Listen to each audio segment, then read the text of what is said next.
Hello everyone and welcome back to Digit.com, a platform where we make life simple for management students worldwide. In this video on the subject of service marketing, we are going to cover the topic on branding of services. The video fleshes out the key differences in branding of goods and services. The video additionally also covers the branding implications of an intangible service. So now let's start with the topic on branding of services. Let's start with what is branding. The American Marketing Association defines a brand as a name, term, design, symbol, or any other feature that identifies one seller's goods or services as distinct from those of other sellers. A brand is a personality of a product or service that distinguishes a company from its competitors. A brand ultimately describes how it relates to customers, staff, partners, investors, etc. Now, before looking at branding of services, let's understand the branding of products. Products are made in the factory. However, brands are built in the mind of the consumers. The goal of product branding is to build intangible values and associations around the product to differentiate it from physically identical products that are available in the market. Example, an iPhone smartphone suggests something different to a buyer of Samsung smartphone, although they may have similar features. Advertisements portray emotional benefits, sensory cues, and brand personality to convey emotional meaning and the intangible value of the product and differentiate it. Now moving on to branding and services. Branding plays an important role in service companies because it helps increase customers' trust in an invisible purchase. Service branding includes corporate brands and sub-brands. A corporate brand is a blend of the following two elements. Service branding starts with the corporate brand. The presented brand, that is how the company presents itself through its own controlled communication. On the other hand, external brand communication modes such as word of mouth and publicity, which are not under the control of the service provider, may also impact the branding of services. Sub-brand, an important trend among many service organizations, is to apply branding principles to specific products or processes as a way of distinguishing the firm's service offering. Example in this case could be several mutual funds, different restaurants and 5-star hotels, several insurance policies, and classes of air travel. Generally, the corporate brand oversees all its sub-brand and is clearly linked to these sub-brands in advertising or other forms of communication. Moving on to branding implications of service characteristics. A brand is a perceptual entity. It resides in the customer's perceptual space. Brand image is a set of associations that are anchored to a name. Association building is relatively easier for a physical object. But services, as we all know, are intangible marketing entities. Thus, the branding implication of service characteristics are abstract nature, service evaluation, variability, customer role, and the issue of inter-customer contact. Now let's take a stab at each one of them briefly, starting with the abstract nature of service.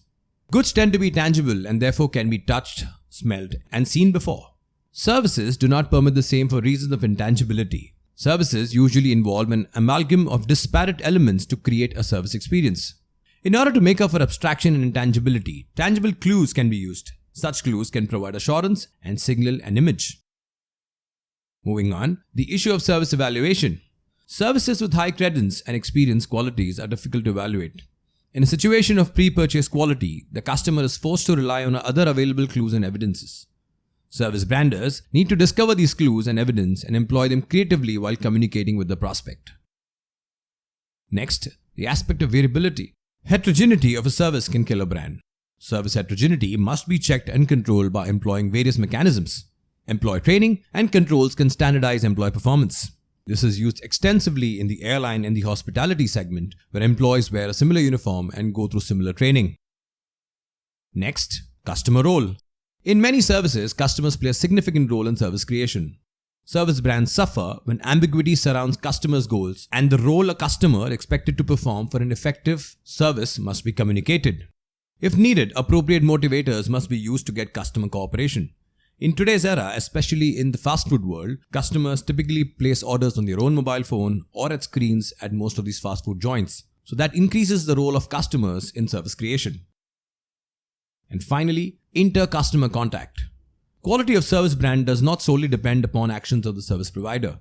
In many services, the quality depends a great deal on how other customers using the same service behave. Customer focus and consistency are essential in creating strong service brands. This is especially important at fast food joints where customers place their own orders and come in contact with other customers in the queue. Now moving on to the benefits of branding services. First, it helps in reducing comparison. Next, the issue of variability is addressed to a great extent. It helps make the intangibles tangible. It provides a firm with a corporate identity. It enables a firm to distinguish its services from other competing services. It helps customers develop value perceptions regarding the service. And finally, it helps develop customer relations. Now let's conclude by looking at differences between branding of products and services. Product branding is easier than service branding because it is easier to achieve congruence, as in a logic between what advertising conveys and the product experience. On the other hand, services are intangible and can be experienced only in real time at various points of delivery.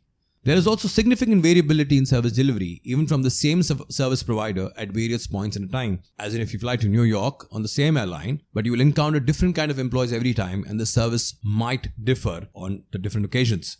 And finally, perceptions of service differentials are built more on the basis of actual experience than through advertising. Because services is something that consumers experience, and that's how they make judgments about the service. So that's it, folks. This brings an end to the topic on branding of services. These are the list of sources and links referred to for the content in the video. Thank you.